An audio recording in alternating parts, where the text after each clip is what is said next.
Okay, good afternoon, everyone. Welcome to our online lecture today.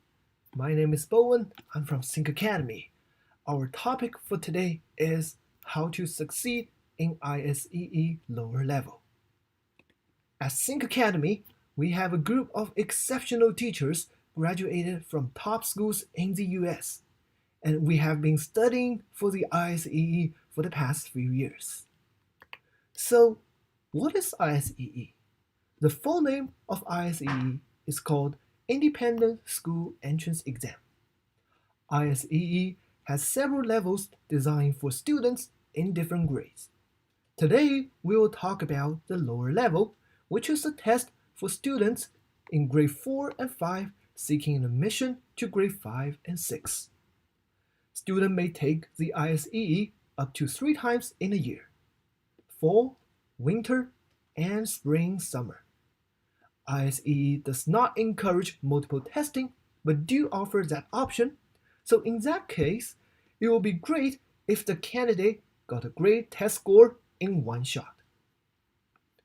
Results are reported in percentile ranks, so performance is measured against a norm group made up of students applying to independent schools in the same grade who have tested over the past 3 years.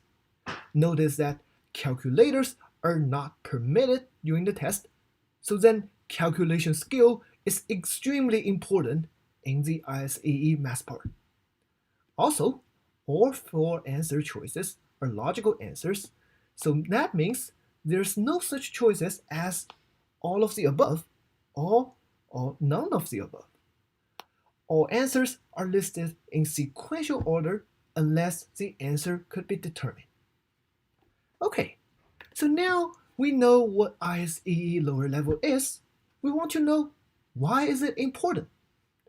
Now, a lot of colleges have already waived requirement for the SAT, but for most elite private schools, they still require ISEE score for admission.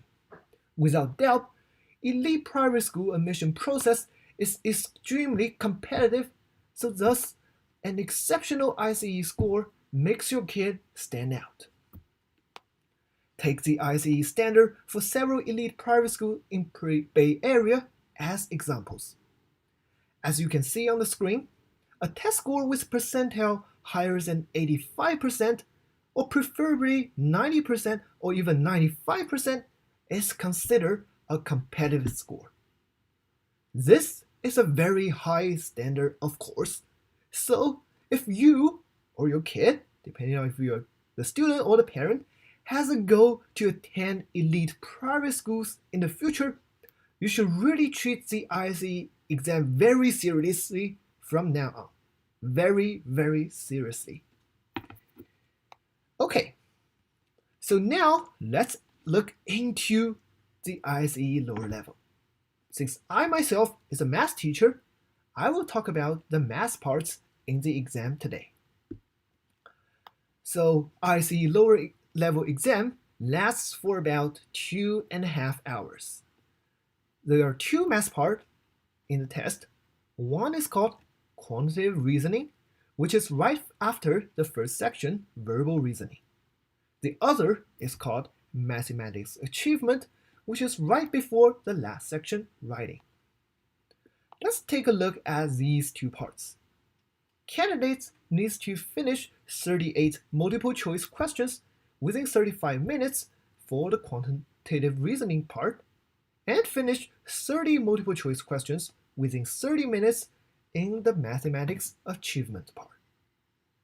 What's the difference between these 2 parts?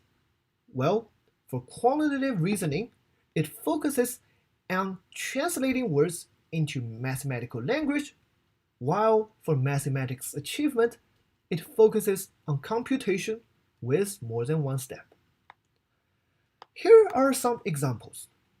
This reasoning question asks, which story best fits the equation 24 divided by 6 equals to 4? Everyone knows this division, right? It's very easy, it's very straightforward. So then, why does this type of question appear in the ISEE? Well, the reason is that this question requires a lot of different skills. It requires the ability to read and understand the question, and it also requires the understanding of division specifically. As we can see, the answer right here is D, because for D, we have 6 people ate 24 eggs. If they each eat the same number of eggs, then each one will eat 24 divided by 6 eggs, of course. Now comes computation. So, for computation, here we have an example that is given the graph of the stock price of Japanese toaster company. And we want to find the range in the price of the stock during the 10 days recorded in the chart. As we can see here, in order to solve the question, we need to know the following things. We need to know how to interpret the graph, and we also need to know the definition of range.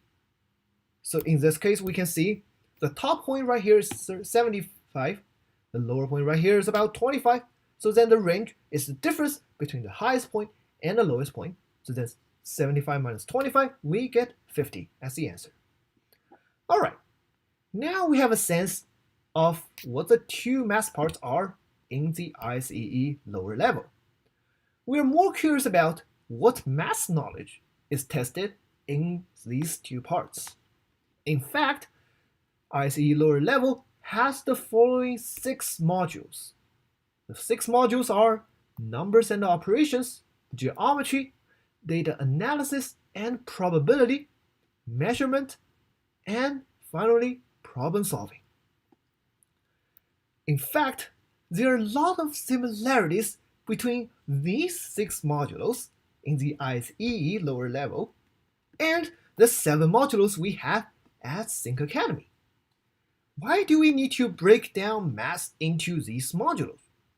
Well, it's because when students are learning by modules, they will have a more thorough understanding of mathematics, and thus they will perform better in doing math problems. So now let's look at questions that I give for each modules in the ISEE exam. Let's start from the first one in numbers and operations. So this one we have, which diagram represents the distributive property? So, in order to know this question, we need to know what the distributive property of multiplication is, right? And then we not only need to know that, we also need to know how to interpret those symbols on the multiple choice. In this case, we can see that for the multiple choice D that we have is triangle, bracket, circle plus square. In fact, they omitted a multiple sign right here, so it actually means triangle times bracket, circle plus square. And then we apply for the distributive law of multiplication, so then we will get triangle times circle plus triangle plus square. So then D will be our answer for this question. Great! Let's move on to a different number and operation question. This one we are given a real life problem and a sheet. So it's more like a number and an operation with some analysis and interpretation of data. So for this question specifically, when you read through the question, you will see that we want to know the total cost for each item instead of the unit cost. So in fact, for this whole column, the second column right here, we don't need to look at it at all. We just use 13.75 minus all the total cost for each item, and the one left is the cost that we have on cookies. Then the answer is C, $5. Let's move on to a different module. This time, let's talk about algebra. So in this algebra question, it's about finding the patterns. We can see we're given some numbers for input and some numbers for output. And then we can see what patterns does these numbers have in common. So we can see that for any one increase in output, there are 2 increase in input. Now that we know the output is 15, 15 is 4 more than 11, so then the input will be 4 times 2 more than 20, so that gives us 28 as the answer. That's it for algebra. Now let's move on to geometry. This geometry question asks us some question about symmetry. And then not only that, once we figure out the symmetry lines, we also need to compare those quantities. So in fact, both C and D are letters that are symmetric. However, for C, letter O has infinite symmetry lines. So then the only choice we have is D. And then we can see that both E and C have only one symmetrical line. So the answer is D. And then for geometry, it will also appear some questions in the coordinate grids. So this question, we're given 4 points in the coordinate, and we want to find what shape is formed by connecting these 4 points. And we can see that eventually it will form a trapezoid because we will get one parallel lines pair, and then those two lines are not equal, so then that will be a trapezoid. And then this question is about shapes in the coordinate, so you not only need to have a very good knowledge about shapes, what the definitions are, how to calculate the area and things like that, but also know how shapes look like in the coordinate. The coordinate is a very important part in geometry. Now comes to measurement. We have this question. We want to find the shaded region in figure 2. So we know the total region of the big square, and then we know the region of each small square in white space. So then we need to be familiarized with the common shapes. In this case, we need to know how to calculate a square. Square area is equal to side length times side length. And then we need to know how to calculate the area, sometimes directly, sometimes indirectly. This time, we want to calculate it indirectly because we need to calculate the whole big square minus the 4 smaller square in which we have the big square. Side length is 5, so that's 5 times 5 is 25. For each small square, it's 2 times 2 equals 4.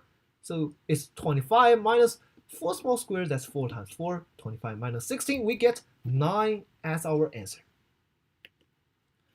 Then we go on to data analysis and probability. So this one, we get Ms. Brown's box with 24 sorted markers contain all of these color markers. And then she's picking randomly a marker without looking. We want to find which color has 1 out of 8 chance of being selected. And then when you see this type of question, you quickly know it's about probability, right? And then we want to calculate the probability of events in this question. So what is the probability we can get for 1 out of 8 when we pick the markers? Well, we have 24 markers in total. So then when we pick 3 from 24, that will be 1/8 of chance. Which color markers have 3 markers? Well, we can see clearly that 3 blue markers right here. So then our answer is just blue. Alright, finally we come to a very tough data analysis and probability question. This question is very long, it applies to the real life, and it has a long observation list and need to observe and then find what you need to find for the data. Alright, so this question is a lot about data analysis and interpretation. So then we want to see which information completes Stephen's observation list. And when you take a look at each choice first, you can see that, well, all these choices are related to zoo. I can see zoo in every choice. So then, is this question wrong? Well, be very careful when you're reading the question. This question said the student had to list in categories or groups in the second line right here. So then our data has to be in categories or groups. So let's see which choice is data in categories or groups. Is age number or dimensions, categories or groups? Not really. So then the only one we have is food. We can only categorize food. We cannot really say, oh, burger is 1, sandwich is 2, things like that. No, we cannot do that. So then food is a categorical data. So then our answer is C. Alright, that's some examples about each modulus, and now let's summarize what you need to know in each module. And then I only list the important keywords right here, because if I list all the requirements, then it will be more than 3 pages, and then we'll never complete that today. There's just a lot to be tested on the ISEE exam. So let's see what are some keywords in each modules. Let's first start from numbers and operations. So we first need to know add, subtract, multiply, and divide. Then we need to know estimations, how to estimate some operations, multiplication, sum, or something like that. We need to know properties of all these operations. For example, this distributive property that we talked about before. We need to know addition, subtraction, and estimations using fractions and decimals. And then we need to know equivalent forms of fractions, decimals, and percentages. So that's a lot for numbers and operations. For algebra, there are 2 key things to know. One is patterns and relations, as we can see in that input and output question. The other is variables. For variables, it's like something like given an equation, solve x, or given 2 equations, solve x and y. For geometry, that's a very important part. We need to know basic 2 and 3-dimensional figures. We also need to know coordinate grids and transformation of geometric figures. Plus, we need to know congruency, symmetry, and similarity. These are only in keywords. When you expand all these keywords, there are infinite knowledge that I need to study on. So geometry, as I said again, it's a very important part in ISEE. Not only need to know the shape, but also need to know how shape is like in the coordinate. Now measurement. Measurement is about parameter and area of not only regular, but also irregular polygons. And then we also need to know volume and surface area of rectangular solids. Plus conversion between customary and metric systems. Plus we also need to know length, weight, capacity, temperature, and time. Now comes to data analysis and probability. So we need to know data collection and display, interpretation, and prediction about data. And then those are some keywords in statistics that you need to know for the ISEE: mean, mode, median, and range of data. Plus, we need to know the probability of a single event, as we show in the question. Finally, it's problem solving. There's no clear definition about what is tested on problem solving, because for problem solving, it's a mixture of all these modules. So that requires us to have overall knowledge in reasoning and computation, plus all of these 5 modules that I mentioned before. Then we are good to go for problem solving module. Alright, that's a lot for ISEE today, and we want to do a summary about what we talk about.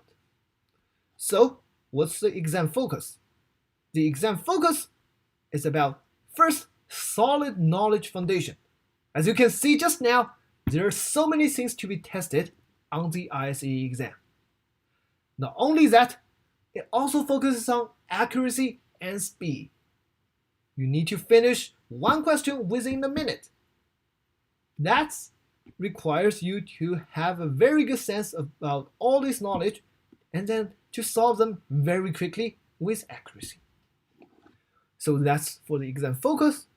What about our strategies for that? We have both the long-term strategy and the short-term strategy.